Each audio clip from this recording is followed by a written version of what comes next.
자, 우리가 어르신들 이야기를 함께 했는데요. 이 주제도 빼놓을 수 없습니다. 네. 신명숙 씨 전화 맞죠? 신명숙 씨? 예. 맞으십니까? 예. 강원지방경찰청 진흥수사대 노기환 경사입니다. 경찰청이라고요? 네, 강원지방경찰청입니다. 지금 신명숙 씨 개인 정보가 유출이 됐습니다. 네. 예금 보호를 위해서 예. 지금부터 제가 시키는 대로 하셔야 됩니다. 따라갈게요. 그나저나 내 돈이 모두 되는 거래요? 100% 제가 시키는 대로 따라하셔야 돼요. 예, 하면 돼요. 그 피 같은 돈인데. 자, 이렇게 어설픈 연기로 보여드렸는데 이게 바로 보이스피싱입니다. 누가 저런 거에 속나 막 이런 생각을 할 수도 있습니다만 막상 닥치게 되면 우리 신명숙 누님 좀 전에 그 당황한 표정 보셨죠? 네. 당황하게 돼서 속을 수 있다는 거죠. 네. 네, 정말 코로나19 때문에요. 진짜 금융이 비대면 금융으로 이렇게 바뀌고 막 이러다 보니까 진짜 요새 보이스피싱들이 아주 기승을 부린다는데 강아지를 진짜 왜 그리나? 네, 요즘은 젊은 층의 피해도 늘어나고 있는데요. 지난해 같은 경우에 보이스피싱 피해 발생 건수가 총 31,681건으로 피해액만 7천억 원에 달했습니다. 이게 어느 정도냐 하면요. 하루 평균 87건이 발생한 거고요. 하루 피해액만 무려 19억 원 규모입니다. 엄청나죠? 그렇군요. 네. 코로나19가 장기화되면서 진짜 다들 어렵고 특히 서민들은 더 어렵지 않습니까? 한 푼 두 푼 모아서 이렇게 생활을 하고 있는데 보이스피싱 일당들의 수법은 갈수록 진화하고 있습니다. 네, 이걸 우리가 막아야겠죠. 자, 그래서 경찰도 보이스피싱과의 전쟁을 선포했습니다. 오늘 알카드로에서 보이스피싱 부분에 대해서 자세히 짚어보겠습니다. 강릉경찰서 진흥범죄수사팀의 박은정 경사 모셨습니다. 경사님 안녕하세요. 안녕하세요. 네, 반갑습니다. 네. 진흥범죄수사팀 소개 좀 부탁드립니다. 네, 저희 진흥범죄수사팀은 총 6명으로 구성되어 있고요. 네. 지금 말씀하신 보이스피싱과 그다음에 공무원 범죄, 선거사범, 환경사범, 의료사범, 그리고 대부업법 등의 이제 수사를 담당하고 있습니다. 네. 근데 그 보이스피싱 그 수법도요 좀 다양한 것 같아요 보니까. 그러니까 그 피해자들한테 돈을 직접 이렇게 탁 뺏어가는 경우도 있지만 또 다른 경우도 있죠. 네, 맞습니다. 보이스피싱 그 수법이 점점 날이 갈수록 다양해지고 또 교묘해지고 있고요. 네. 또 피해액도 날로 증가하고 있는 추세입니다. 지금 말씀해 주신 것처럼 직접 만나서 돈을 편취하는 방법도 있지만 악성 앱을 설치하게 해서 핸드폰에 있는 정보를 가로채서 또 거기에 안에서 또 금융 정보를 가로채서 이제 헌금을 편취하는 수법이 있고요. 너무나 많은 다양한 방법이 있기 때문에 사실 모든 걸 일일이 말씀드리기가 좀 어렵습니다. 네. 그럼 혹시 요즘 유행하는 보이스피싱 단골 멘트 이런 게 있을까요? 아까 기환 씨가 하셨던 것처럼 뭐 네. 강원지방경찰청 아무개경사다, 뭐 개인정보가 유출됐으니 돈을 찾아와라. 뭐 요즘도 그런 식으로 보이스피싱을 하나요? 네, 지금 말씀하신 방법은 좀 고전적인 방법인데요. 현재도 이루어지고 있긴 합니다. 그래서 좀 유의를 하셔야 되고요.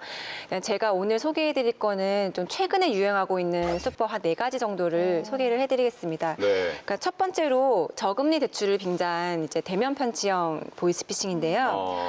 일단 저금리 대출이 가능하다고 상담을 한 후에 기존 대출 회사를 사칭해서 우리 회사 대출금 변제하지 않고 다른 회사에서 저금리 대출을 받는 거는 계약 위반이다. 네, 그러니 금융감독원에 고발을 하겠다.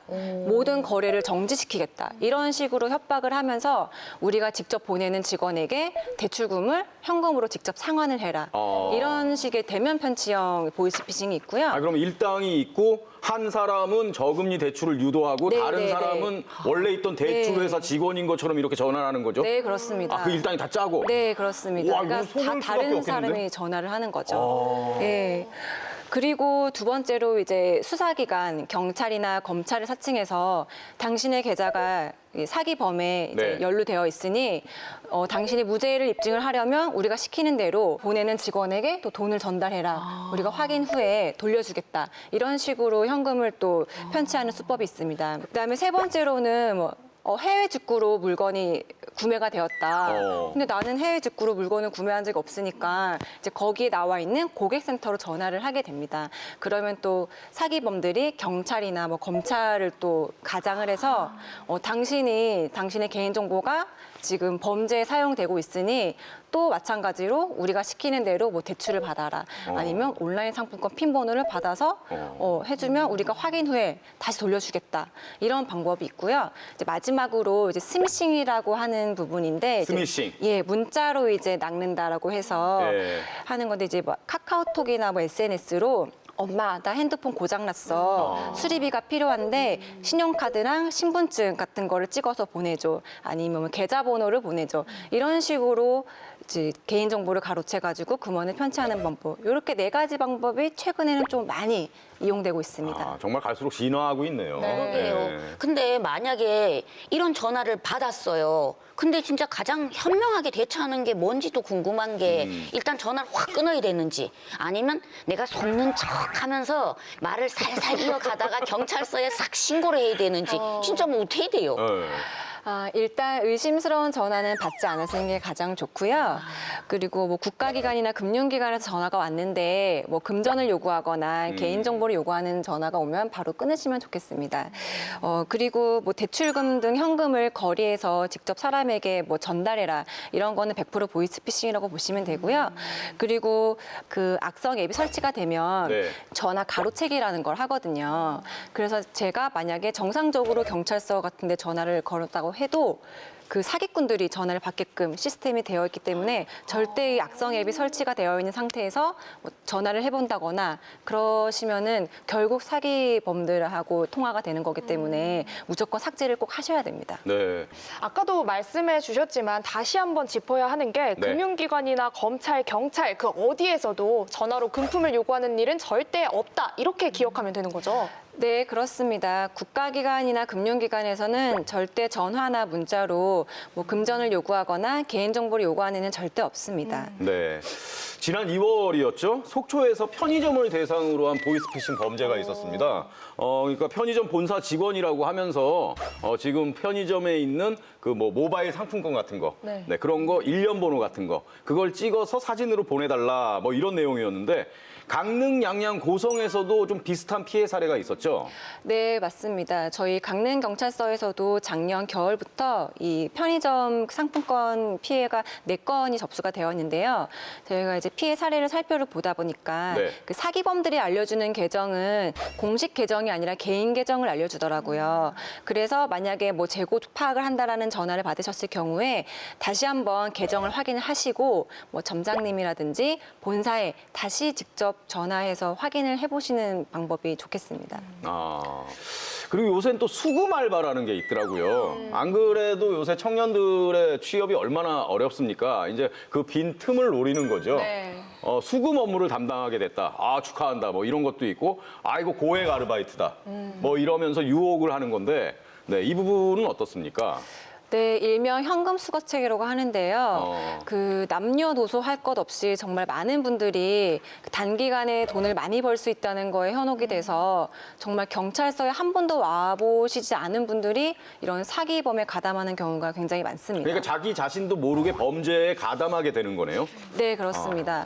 그러니까 이게요, 뭐 불법 행위인지도 모르고 이게 뭐 수금 알바인지도 전혀 모르는 상태에서 그렇게 심부름을 하고 이렇게 수금책으로 행동했다. 그래도 처벌을 받는다며요. 네, 맞습니다. 보이스피싱 현금 수거책도 그 사기죄 정범으로 처벌이 되거든요. 사기죄는 10년 이하의 징역이나 2천만 원 이하의 벌금으로 결코 가볍지 않은 범죄입니다. 네, 이런 고액의 또 수금 알바가 지금도 인터넷에 검색하면 쉽게 광고를 접할 수 있거든요. 아, 그래요? 네, 이게 보이스피싱인지 아닌지 좀 현명하게 구별을 해야 할 텐데 뭐 구별할 수 있는 팁이 있을까요?